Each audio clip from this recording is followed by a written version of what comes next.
আমি একজন ব্যবসায়ী, মহিলাদের দিকে তাকিয়ে বেচা কেনা করা লাগে, এই ব্যাপারে করণীয় কি? এরপরে প্রশ্ন হলো, পোস্ট অফিসে টাকা রাখা জায়েজ আছে কিনা? মসজিদের জমি যদি মসজিদের নামে দলিল না থাকে তাহলে সেই মসজিদে জুমার নামাজ পড়া যাবে কিনা? এরপরে প্রশ্ন হলো, স্বামীর পকেট থেকে স্বামীকে না জানিয়ে টাকা নেওয়া যাবে কিনা? স্বামীর পকেট থেকে স্বামীকে না জানিয়ে টাকা নিতে পারবেন কিনা? এই প্রশ্নটি অনেক মেয়েদের জন্য খুব গুরুত্বপূর্ণ। একবার রমজান মাসে সম্ভবত সারা রাত, আমাদের বাসায় রমজানের সবাই সাধারণত জেগে থাকে সারা রাত রমজান মাসে, দিনে ফজরের পরে এশাক করে তারপরে 4-5-6 ঘন্টা একসাথে ঘুমায়। এটা আমাদের বাসায় একটা কালচার অনেক দিন থেকে। তো বিশেষ করে শেষ দশকে বেশি, আর অন্য সময় অনেক সময় হয়, করোনার সময়টা বেশি হয়েছে। যাই হোক, তো আমার মনে আছে একবার কোনো এক রমজান মাসে 1-2 বছর আগে হবে, করোনার মধ্যেই, তো আমরা এরকম সকালে ঘুমাইছি, মোবাইল সাইলেন্ট করা আছে, ঘুম থেকে জোরের আগে উঠছি, উঠার পরে দেখি একই নাম্বার থেকে অনেকবার কল, ধরেন 15-20 বার কল। আরে একটা নাম্বার থেকে এতবার কল আসছে, নিশ্চয়ই কোনো মানুষ বিপদে পড়ছে। কল ব্যাক করলাম, দেখি ওই পাশ থেকে এক ভদ্র মহিলা বলতেছে, হুজুর আমার একটা ইমার্জেন্সি মাসালা, সেজন্য আপনাকে বারবার বিরক্ত করতেছি। আমরা হ্যাঁ বলুন, এটা বুঝতে পারছি আমি, ইমার্জেন্সি না হলে এতবার কল দেয় মানুষকে, মানুষ বলেন তাড়াতাড়ি বলেন। তখন ওই পাশ থেকে ভদ্র মহিলা বললেন, হুজুর মাসালাটা হলো আমার স্বামীর পকেট থেকে আমি টাকা নিলে জায়েজ হবে কিনা, এই প্রশ্নটাই। আমি বললাম, এটা ইমার্জেন্সি মাসালা হলো আপনার? এতবার কল দিছেন, আমি তোমার সাথে কোনো বিপদ হয়ে গেছে। আমার ওয়াইফকে যখন বললাম, দেখো এটা বলে ইমার্জেন্সি মাসালা, তখন আমার ওয়াইফ ভদ্রমহিলা আমারে বললো, তুমিও তো বুঝো না, আসলে বেচারির জন্য ওইটাই হয়তো ইমার্জেন্সি। সে হয়তো তার বখিল স্বামীর পকেটে কোনোদিন টাকা পায় না, আজকেই হয়তো জীবনের প্রথম চান্স পাইছে, অতএব এটা তার জন্য এই মুহূর্তে জানা জরুরি।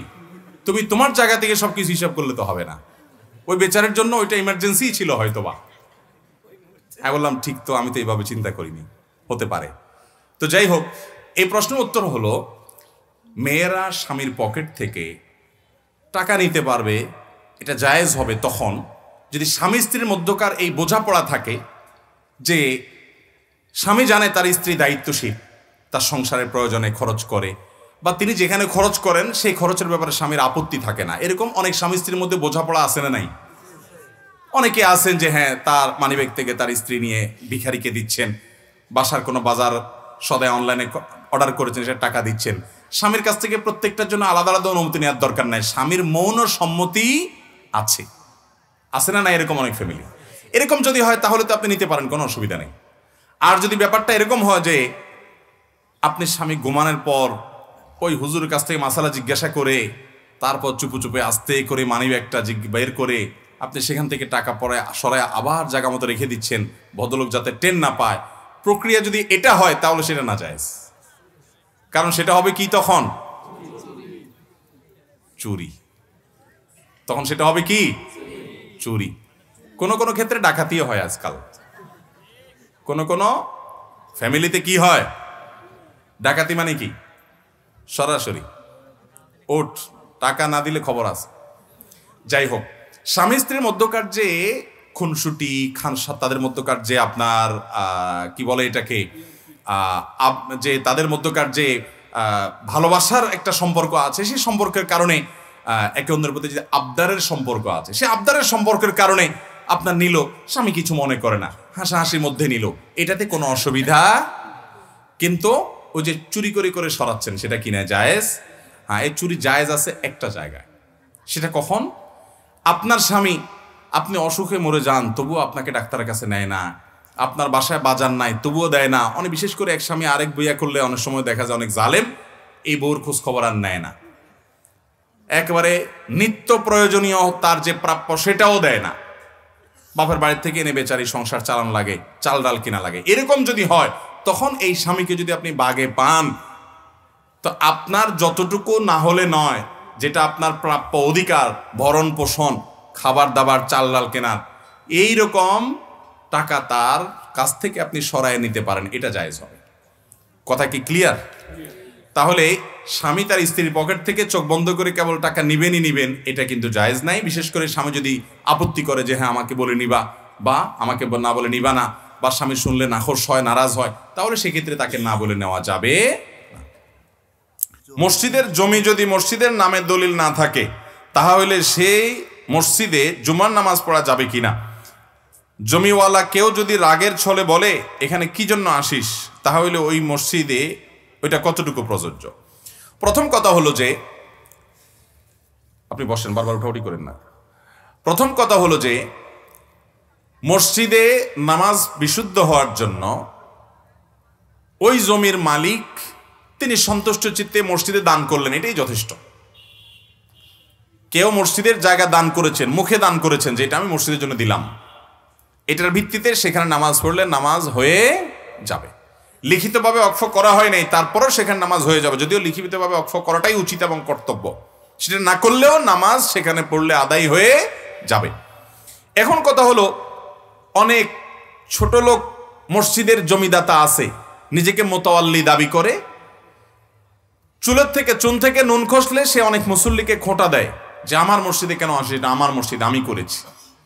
তো এই ছোট লোকের ছোট লোকই কথার কারণে সেখানে নামাজ পড়লে আপনার নামাজে কোনো অসুবিধা হবে না, কিন্তু সে এই ছোট লোকই আচরণ করার মাধ্যমে মসজিদের জায়গা দান করে যে সওয়াব পাওয়ার কথা ছিল সেখানে সওয়াবের পরিবর্তে বরং গুনাহ হতে পারে, অর্থাৎ শাস্তির মুখোমুখি হতে পারে সে, যে সে মানুষ আল্লাহর রাস্তায় দান করে সে আবার খোঁটা দিয়েছে মানুষকে। কোনো জায়গা যখন মসজিদকে দান করে দিবেন তখন ওটার মালিক কে? আমাদের দেশে অনেক মসজিদ কমিটির লোকেরা একটা বড় ভুল করে, সেটা কি? সেটা হলো, মসজিদে ধরেন কমিটির সভাপতি সাহেব, সেক্রেটারি সাহেব, ক্যাশিয়ার সাহেব, মেম্বার সাহেব উনি অনেক টাকা দিলেন, 2 লাখ, 5 লাখ, 10 লাখ, বা মাসে মাসে উনি 50,000, 20,000 করে টাকা দেন, ওনার টাকা থেকে ইমাম মুয়াজ্জিনের বেতনও হয়। তখন উনি মনে করেন এই ইমাম মুয়াজ্জিনেরা বোধহয় ওনার চাকর, কারণ ওনার টাকা দিয়ে বেতন হয়, ওনার টাকা দিয়ে যেহেতু তারা চলে বা বেতন পায়, এই জন্য উনি মনে করেন যে তাহলে লোকগুলো আমার অধীনস্থ। অথচ এটা স্পষ্ট ভুল। কেন? কারণ আপনি যদি মসজিদে 10 টাকাও দান করেন বা 10 কোটি টাকাও দান করেন বা জমি দান করেন, এই দানটা মূলত আপনি কাকে করেছেন? এটা দিয়েছেন কাকে? আপনি আল্লাহর জন্য দিয়েছেন। তাহলে আপনি দান করার পর এটার মালিক এখন কে? আল্লাহ। এরপর আল্লাহর তরফ থেকে আল্লাহর ঘরের প্রতিনিধি হয়ে, আল্লাহর প্রতিনিধি হয়ে মসজিদ কমিটির দায়িত্বশীল লোকেরা তারা এটার তত্ত্বাবধান করে। তাহলে আপনি আরেকজনের টাকার তত্ত্বাবধায়ক হলে যেরকম হয়, আল্লাহর টাকাটা এখন আপনিই দান করেছেন, বাট ওটা এখন আল্লাহর হয়ে গেছে, এখন আল্লাহর টাকাটার তত্ত্বাবধান আপনি করছেন, এখানে আপনার কোনো খবরদারি করার কোনো নৈতিক অধিকার থাকতে পারে? এই জিনিসটা না বোঝার কারণে অনেক কমিটির সদস্য ভাইরা সওয়াব করতে গিয়ে উল্টা গুনাহ হয়ে যায়। খবরদার, ইমাম মুয়াজ্জিন বা স্টাফদের যদি ভুল হয় তাদেরও সংশোধন করতে হবে, তারাও দায়িত্বশীল হতে হবে, তারা বেতন নিচ্ছেন, মসজিদের দায়িত্ব আদায় করতে হবে, কিন্তু তাই বলে তাদের প্রতি জুলুম করার সুযোগ নাই, তাদেরকে নিজের চাকর মনে করার সুযোগ নাই, ওই জমিদাতা মানুষকে খোটা দেওয়ার কোনো অধিকার, দান করার পরে তো এটা আপনার জমি না, অতএব আপনি বলার কে যে তুমি এই জায়গায় কেন আসছো? আপনি নিজেও এখানে যেভাবে আসছেন সেভাবে আসছে, এখন এটার মালিক আল্লাহ তাআলা। আল্লাহ তাআলা আমাদেরকে দানের ক্ষেত্রে দায়িত্বশীল হওয়ার তৌফিক দান করুন। এরপরে প্রশ্ন হলো, পোস্ট অফিসে টাকা রাখা জায়েজ আছে কিনা? টাকা পোস্ট অফিসে তো রাখতে পারেন, কিন্তু মুশকিল হলো পোস্ট অফিসে টাকা রাখার যে সিস্টেম আছে সেটা হলো বেশিরভাগ ক্ষেত্রে মানুষ মুনাফার জন্য, সুদের জন্যই টাকা রাখে, ঠিক না বেঠিক? পোস্ট অফিসে টাকা রাখতে যায় কেন? সুদের জন্যই রাখে। এখন আপনি যদি পোস্ট অফিসে টাকা রাখার পর সেখানে বছরে বছরে, মাসে মাসে বিভিন্নভাবে আপনাকে সুদ দেয়, তাহলে সেটা অন্য 10টা সুদের মতো হারাম হবে। আল্লাহর জমিনে যত হারাম উপার্জন আছে এর মধ্যে সবচেয়ে ভয়াবহ হারাম উপার্জনের নাম হলো সুদ। আপনি 1 কেজি কুকুরের গোশত, 1 কেজি শুকরের গোশত টাকা দিয়ে কিনে খেলে যতটুকু গুনাহ হবে, আপনি ওই পরিমাণ টাকার সুদের কারবার করে লাভ করলেন, ব্যবসা করলেন, সুদের কারবার করলেন, তার চাইতে গুনাহ বেশি হবে। কারণ সুদের গুনাহটা এমন গুনাহ যার বিরুদ্ধে আল্লাহ যুদ্ধের ঘোষণা করেছেন, যেটা আপনার মায়ের সাথে জেনা করার চাইতে ভয়াবহ। এর চাইতে জঘন্য কোনো হারাম আল্লাহর জমিনে নাই। এই জন্য গোটা পৃথিবী দেখবেন সুদের উপর দাঁড়িয়ে আছে। ওই যে দাজ্জালি দুনিয়া, শয়তান মানুষকে জাহান্নামে নেওয়ার জন্য সবচেয়ে বড় চ্যালেঞ্জ হলো মানুষের সুদ থেকে বাঁচা, ওইটাকে সবার জন্য বাধ্যতামূলক করে দিচ্ছে। আল্লাহ আমাদেরকে বেঁচে থাকার তৌফিক দান করুন। আমি একজন ব্যবসায়ী, মহিলাদের দিকে তাকিয়ে বেচা কেনা করা লাগে, এই ব্যাপারে করণীয় কি? দেখুন, অনেক দোকানদার আছেন, কাপড়ের দোকানদার, মুদির দোকানদার, তারা দোকানদারি করতে গিয়ে মহিলা কাস্টমারদের সাথে কথা বলা লাগে। শুধু কথা বললে হয় না, অনেক অনেক মহিলা আছে এমন কপাল পড়া, এমন হতভাগা, এমন বেবুজা যে তার দিকে দোকানদার, কাস্টমার, দোকানদার, দোকান মালিক বা দোকান কর্মচারী তাকে কথা না বললে তিনি অপমান বোধ করেন। এরকম কিছু মহিলা আছে না নাই? যে আমার দিকে তাকায় কথা বলে না কেন, তাহলে কি আমার রূপগুণ কম? আজকে তাহলে কি বাসা থেকে আমি মেকআপ একটু কম করে আসলাম, এ ভদ্রলোক কেন তাকাচ্ছে না? এরকম কিছু মহিলা আছে না নাই? এ আল্লাহর বান্দি বুঝে না যে তার দিকে না তাকিয়ে তাকে সম্মান করা হচ্ছে। কারণ তার দিকে তাকিয়ে তাকিয়ে রাস্তায় যত মানুষ তার সৌন্দর্য দেখে, এর বেশিরভাগ মানুষই তার সৌন্দর্য দেখে তাকে নিয়ে মনে মনে জেনা করে। এটাই হলো হাকিকত। এই হাকিকতকে আমাদের নাস্তিক বন্ধুরা, উগ্র সেকুলার বন্ধুরা অস্বীকার করে। তারা বলতে চায় যে হুজুরদের মন মানসিকতাই খারাপ, মহিলা দেখলেই বাজে চিন্তা আসবে এমন কোনো কথা আছে? ওনাদের মনে কোনো বাজে চিন্তা আসে না, তারা হলো এই সমাজের সবচেয়ে ফেরেশতা মানুষ। কি বলেন? আল্লাহ রাব্বুল আলামিন মানুষকে সৃষ্টি করেছেন এভাবে, নারীর প্রতি পুরুষকে, পুরুষের প্রতি নারীকে আকৃষ্ট আল্লাহ তাআলা করেই সৃষ্টি করেছেন। এখন কোনো পুরুষ যদি বলে না কোনো মহিলার প্রতি আমার আকর্ষণ কিছু হয় না, তাহলে এই লোক হয় মিথ্যুক আর না হলে নপুংসক। হয় তার ডাক্তার দেখানো দরকার, আর না হলে কোনো হুজুরের কাছে যাওয়া দরকার, কারণ সে মিথ্যুক। আল্লাহ তাআলা সৃষ্টি করেছেন এভাবে। একজন নারী তার নিজেকে অশ্লীলভাবে প্রদর্শন করবেন, আর আপনারা সবাই থাকে দেখবেন পবিত্র মনে, আপনাদের মনে কোনো